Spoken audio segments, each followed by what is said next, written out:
If you feel like you're putting everything into your relationship and it doesn't matter how hard you try, things keep exploding and you're starting to feel resentful and unappreciated, today's episode is going to be for you.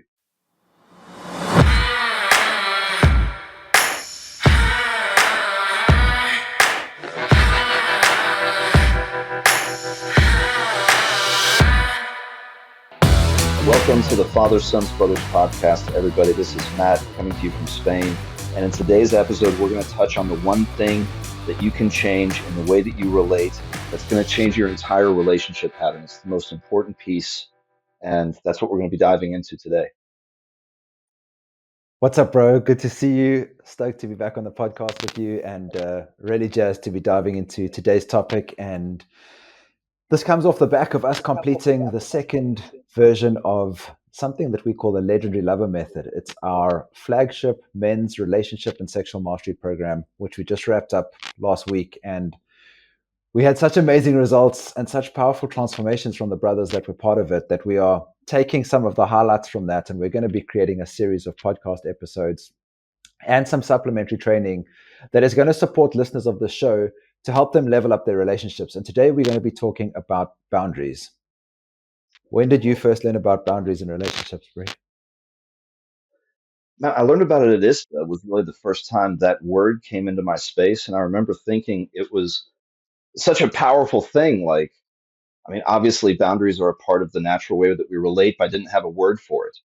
And since then, it was that 5 years ago, I see it coming more into the form. Like, I think people are becoming more aware that what it is to set a boundary, what it is to really uh, protect yourself from the world around you, whether it's the way that we relate or, physical boundaries. But yeah, it's been an evolution. How about you? When did it come into your space? Like you, bro, probably not soon enough. It's like, it's such an important part of relating, and we're going to get into that today in the episode. But it's like, there's a part of me that feels a little disappointed that we didn't have this as a theme or at least terminology to be able to understand the importance of boundaries, to be able to protect what it is that's important to us. Like you said, it could be a physical boundary, but I think there's also an important place in our relationships where boundaries are really, really important, to be able to understand what it is that I hold sacred in relationship and certain parts of what it is that are not going to be acceptable for me in my relationships. And so, yeah, stoked to be diving into boundaries today. I'm just going to reset my camera here. Push it a little down. There we go.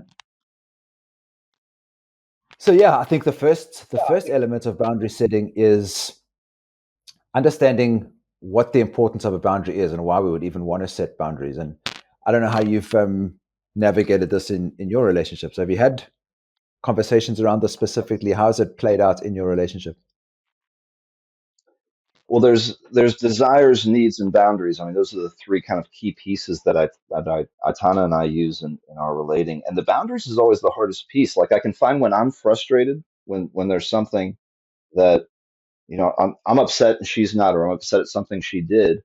It's often a Mm. boundary that I missed that I just didn't hold. Like, sometimes around work, if I'll have like a meeting and it's really important meeting, and if I don't communicate that to her, I'll be stressed all day, and it's because I haven't properly blocked that time for me to drop into that space. And if I know that that time is being held, that's the protection I need to go through my day not stressed about what's coming up. And if I fail to Mm. do that, then I'll be unhealthily like trying to manage the boundary by demonstrating that I'm stressed out so that she will somehow understand that I need more space, rather than me just saying, "Hey, I need this." Mm-hmm. And then there's the blurriness there of what's a need and what's a boundary. And yeah, I can see that my current state of it, I'm not crystal clear on what each one is. And like, the boundary one's so hard to define for me. Sweet. I I love don't this know. because Yeah. I think it's there's three things that I think I like to like flow with in terms of setting boundaries. But I think what I want to touch on is, first of all, if we don't know what boundaries are or we haven't been setting them super well, we tend to have this ability to want to make our relationship flourish by always being in service.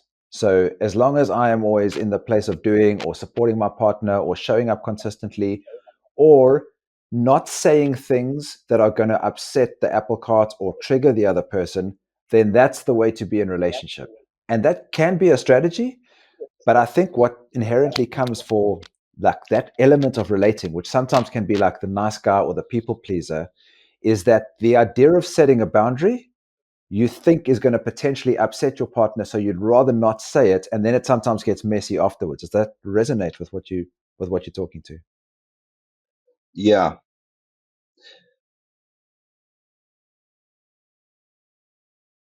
Let me yeah. share the three steps. I'll share the three steps, and Go ahead. let me know what you think from here. So the first step of setting a boundary, I think, is knowing what's important. Like, what is it that you're actually protecting? So in your example there, it's like, okay, I'm setting this boundary for an hour-long work meeting. So knowing what that is Yeah, the first piece of the boundary. So knowing what that particular thing is. So clearly defining what that is. I need an hour for a meeting, and it's 3 p.m. this afternoon. That's the first step.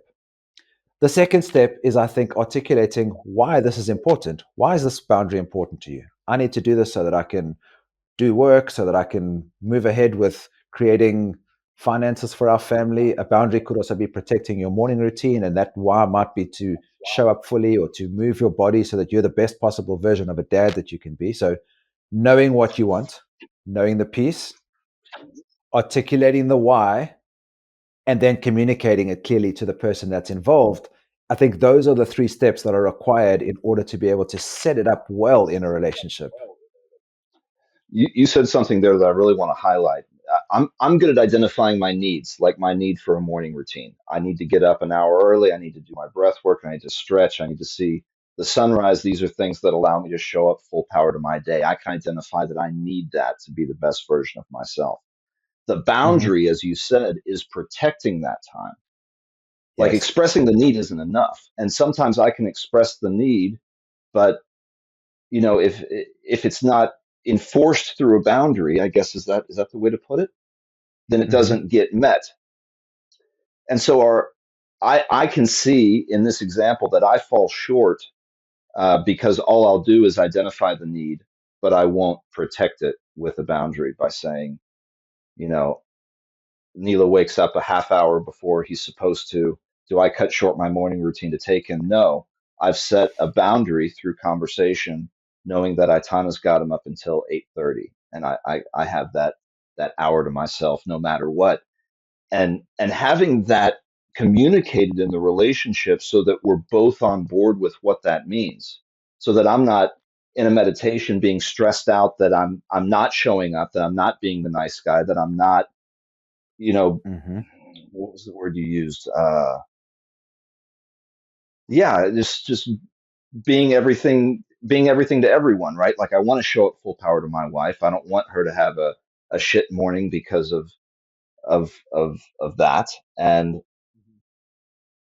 having the communication so that I know that that space is being held, so that I can ground myself in the boundary that's been carved, like it's a bunker. It's like I'm super protected in this space to just be me. That's a Mm-hmm. healthy boundary if it's done in the right way. Yes.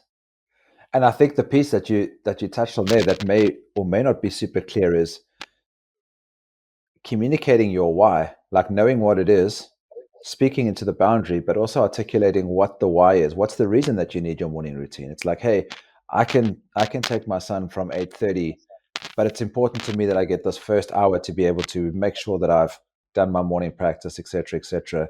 Knowing that underneath that boundary is a strong why that actually supports you, and then in turn the whole family as a whole.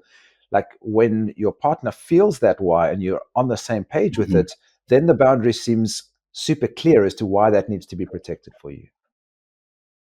Yeah, and it allows that guilt to melt away for me. I was raised in a Catholic household where we got kind of like guilted into to doing things as sort of like this generational Hmm. disciplinary action handed down. And like if I'm doing something for myself, I'll feel guilty.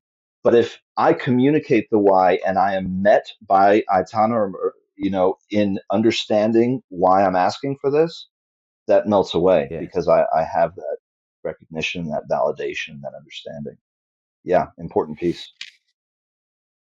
That piece that you're touching on there, I have something so similar as well. Like when we were raised, we were in this place where, you know, being helpful was definitely a behavior that was rewarded.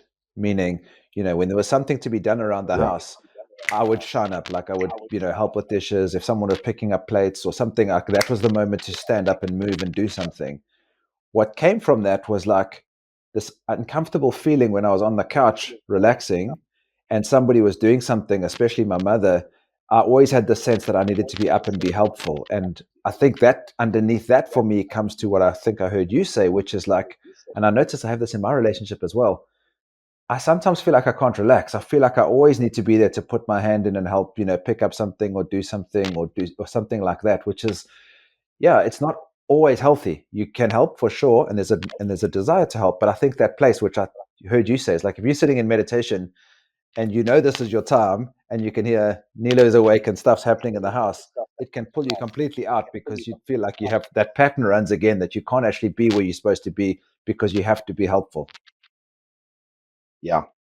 Yeah. And if I don't protect that boundary at the onset and I'm in that situation, I won't bring it up. Like I might leave my meditation and go deal with that if I didn't properly protect that space. And then the rest of my day can have a tinge of resentment to it that Hmm. can be anger. And the anger comes out towards her or towards Neela or towards the world when it's really that I didn't set a boundary. It's an anger that I didn't set the boundary, that I didn't protect that space. And Yeah. like one little thing can throw off the whole day, and it can be And the protected thing by about that just resentment, the boundaries. thing about that resentment, I think I noticed this in me, is like if I often that resentment is uncommunicated, meaning like there's a bitterness that I didn't Hmm. get what I had desired to do and I didn't start my day the same way. And so like I'm angry about it, but it's not that my partner even knows that it's her or something that's happened, but there's just this flavor of anger that's just underlying, that's almost not even spoken to. So not only is it there, but it's also not communicated, so they don't even know how to be able to support and solve it. And it just builds like a, I don't know, like a festering wound or something like that, you know, because you know you haven't protected your own time, so you feel resentment to the person that's crossed the boundary that you didn't set properly, and as a result it Right. creates tension in the relationship. Yeah. Yeah.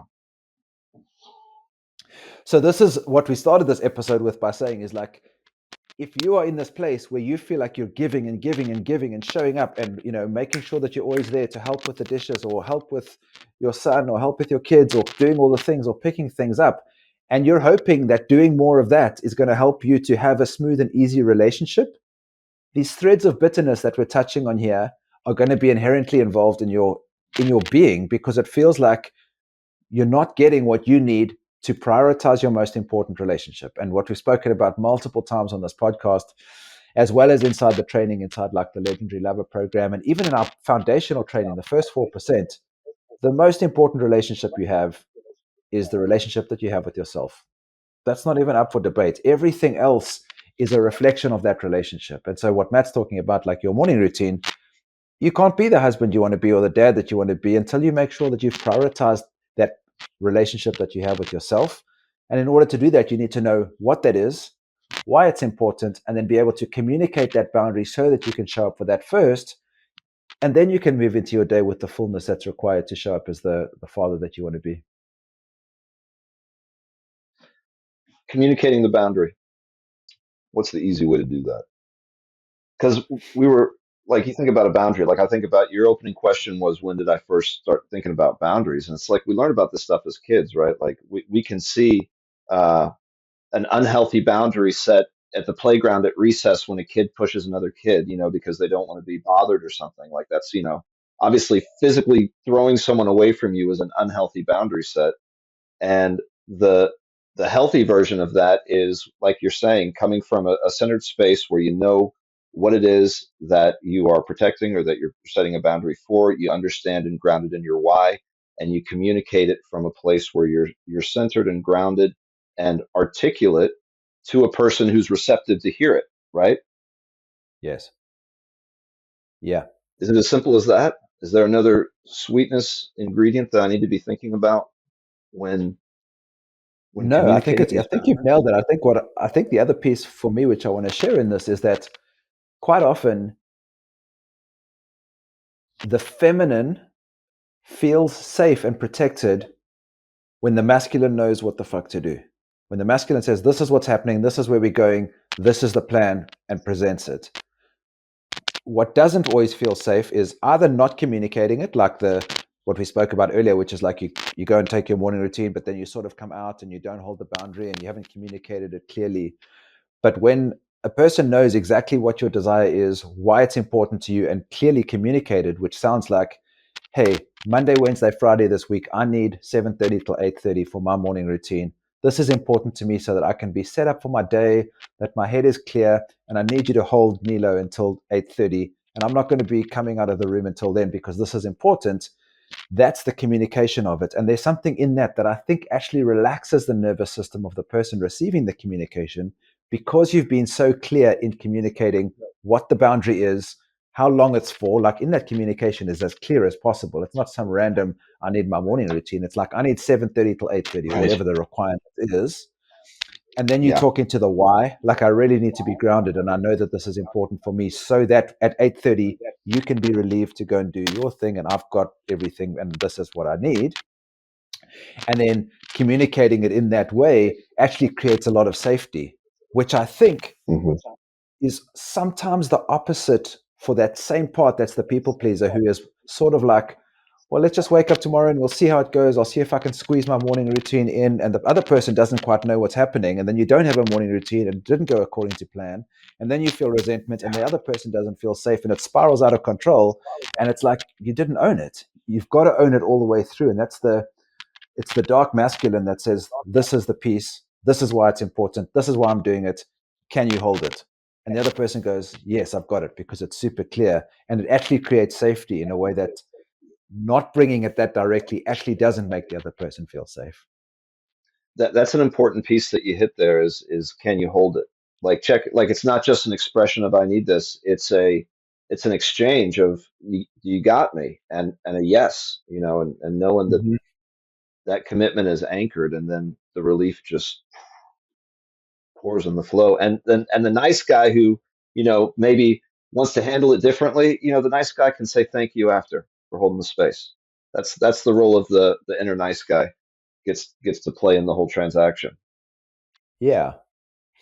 Yeah. In a heterosexual relationship where you have someone like you and me, we have got a strong, overly identified masculine, and we're both in relationship with women that have got a more developed feminine. When you're communicating a boundary to your partner, you're almost talking to their masculine. So the check in with them is like you're talking to Aitana's masculine and saying, hey, this Yes. is what I need. This is why I need it. Have you got me? You're speaking to that part of Right. her that's like, yes, I'm clear. I've got this 8:30 done. It's that. So Right. it's like Mint and I would say our guys are having a conversation. The lads are like, okay, tomorrow morning we're doing this 7:30 to 8:30. I'm doing this. Have you got these things? Can you hold it? We have it slightly differently because we don't have kids. I'll be like, listen, I've got a king circle tomorrow. I've got an early thing. She'll be like, I'll do breakfast. So we know we've got each other. But it's like our masculines are talking to each other. It's like the masculine part of both of us is being clear on that. So yeah, I think the check in the communication is getting confirmation that she's heard and understood what it is that you need, understood why it's important. And then you feel safe as well because her masculine is holding you there. He's holding the boundary, he being the masculine in Atana, for you to have your own time. Yeah. And it's so important, like I said, feeling that bunker feeling of just being able to have your own space. Yeah. Yeah. Awesome. So, for those of you who have been asleep behind the wheel, the three elements of setting a boundary is first of all being anchored in your why. Why is it that you need to set a boundary? What is it that you're trying to protect? Like what is the thing that you need protection from? What's important and why is it important? Step one and step two. And then clearly communicating that desire and that boundary to your partner, letting them know exactly what the request is, why it's important to you, and some very specific elements like how long, what is it that you need it for, and then checking in with them to make sure that that's okay. and that you understand and that they've understood exactly what this boundary represents to you is the way to communicate a boundary in relationships. So if you haven't heard about boundaries in relationships, and no fault of your own if you haven't, this is not stuff that we get taught. And this is one of the reasons why we're so jazzed to be creating this podcast episode, and the next few episodes as well are going to be all around different themes and elements that you can use to support your relationships. We're also going to be putting together some trainings. The details of the first event will be in the show notes of this. And the first of these relationship trainings, each training is going to be about an hour. They're completely free.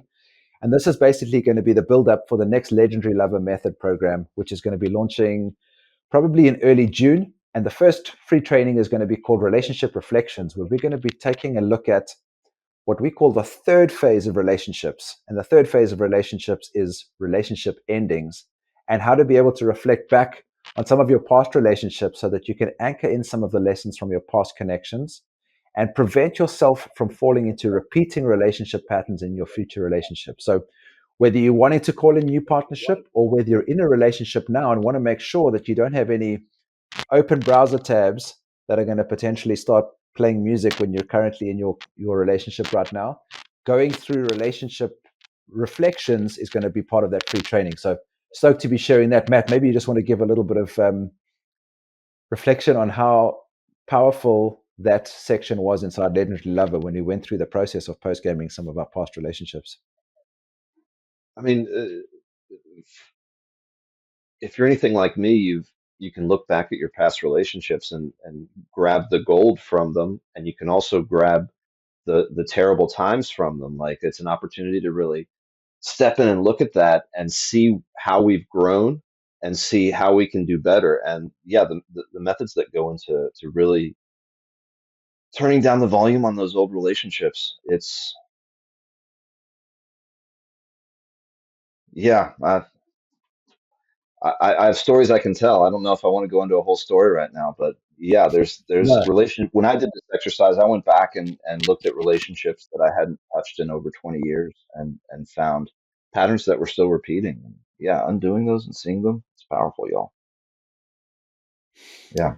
the first time we did the Legendary Lover Method, a brother who is a friend from South Africa went through this program, and he went through a very specific past relationship that he felt that he still had some energy around.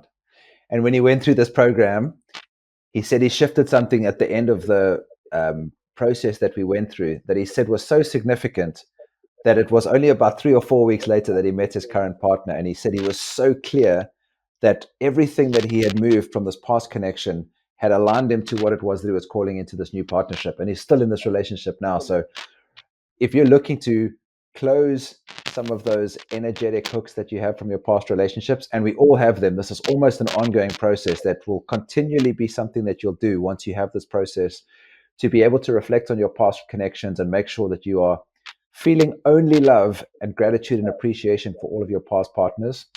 Make sure you check out Relationship Reflections, free training, roughly an hour, super, super powerful. And yeah, magical stuff that we should really have learned in school. So we hope you enjoyed this episode on boundaries. And Matt, good to see you, dude. Good to see you as well. Back on the same time zone. Enjoy Madrid. When do you leave the big city? We were driving our new car down on Friday. It's going to be good to be back in the countryside. Yeah. Awesome, man. All right. Thanks for checking out this episode. Check out Relationship Reflections in the show notes below, and we'll see you next time. Ciao. Cheers.